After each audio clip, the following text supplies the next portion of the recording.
Welcome to PGR kitchen. ಇವತ್ತಿನ ವಿಡಿಯೋದಲ್ಲಿ crispy ಬೆಂಡಿ ಕುರ್ಕುರೆ ಮಾಡೋದು ಹೇಗೆ ಅಂತ ನೋಡೋಣ. ಇದು ಸಂಜೆ ಟೀ ಜೊತೆ ಒಳ್ಳೆ ಕಾಂಬಿನೇಷನ್, ಮತ್ತು ಮಕ್ಕಳು ಕೂಡ ತುಂಬ ಇಷ್ಟಪಟ್ಟು ತಿಂತಾರೆ. ನಾನು ಬೆಂಡೆಕಾಯನ್ನು ಚೆನ್ನಾಗಿ ವಾಶ್ ಮಾಡಿ ಒರೆಸಿ ಇಟ್ಕೊಂಡಿದ್ದೀನಿ. ಈಗ ಅದನ್ನು ಕಟ್ ಮಾಡ್ಕೊಳ್ಳೋಣ. ಈ ರೀತಿ 4 ಪೀಸಾಗಿ ಕಟ್ ಮಾಡ್ಕೋಬೇಕು.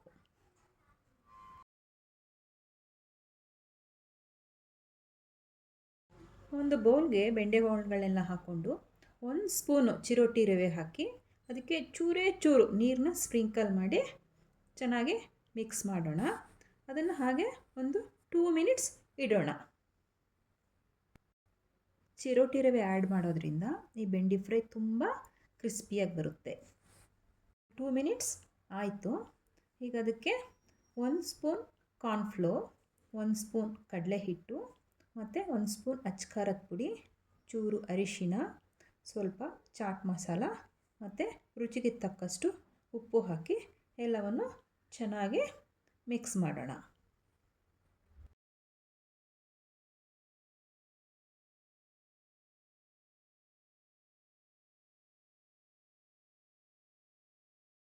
ಈಗ ಇದಕ್ಕೆ ಚೂರು ನೀರು ಸ್ಪ್ರಿಂಕಲ್ ಮಾಡಿಕೊಂಡು ಮಿಕ್ಸ್ ಮಾಡ್ಕೊಳ್ಳೋಣ.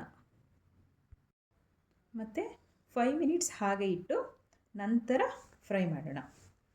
ಈಗ 5 ಮಿನಿಟ್ಸ್ ಆಗಿದೆ. ಪಾನ್ಗೆ ಎಣ್ಣೆ ಹಾಕಿ ಬಿಸಿಗಿಡೋಣ. ಎಣ್ಣೆ ಕಾದ ನಂತರ ಬೆಂಡಿ ಹೋಳುಗಳನ್ನು ಹಾಕಿ ಎರಡೂ ಸೈಡು ಚೆನ್ನಾಗಿ ಫ್ರೈ ಮಾಡೋಣ. ಈಗ ಚೆನ್ನಾಗಿ ಫ್ರೈ ಆಗಿದೆ. ಬೆಂಡೆ ಕುರ್ಕುರೆ ರೆಡಿ ಆಯಿತು. ತೆಗೆದು ಒಂದು ಪ್ಲೇಟ್ಗೆ ಹಾಕ್ಕೊಳ್ಳೋಣ. ಈಗ ಇದನ್ನು ಟೀ ಮತ್ತು ಕಾಫಿ ಜೊತೆ ಸರ್ವ್ ಮಾಡಿ ರುಚಿ ಹೇಗಿದೆ ಅಂತ ಕಮೆಂಟ್ ಮಾಡಿ. ಈ ವಿಡಿಯೋ ಇಷ್ಟ ಆಗಿದರೆ ಲೈಕ್ ಮಾಡಿ, ಶೇರ್ ಮತ್ತು ಚಾನಲ್ ಸಬ್ಸ್ಕ್ರೈಬ್ ಆಗೋದನ್ನು ಮರಿಬೇಡಿ.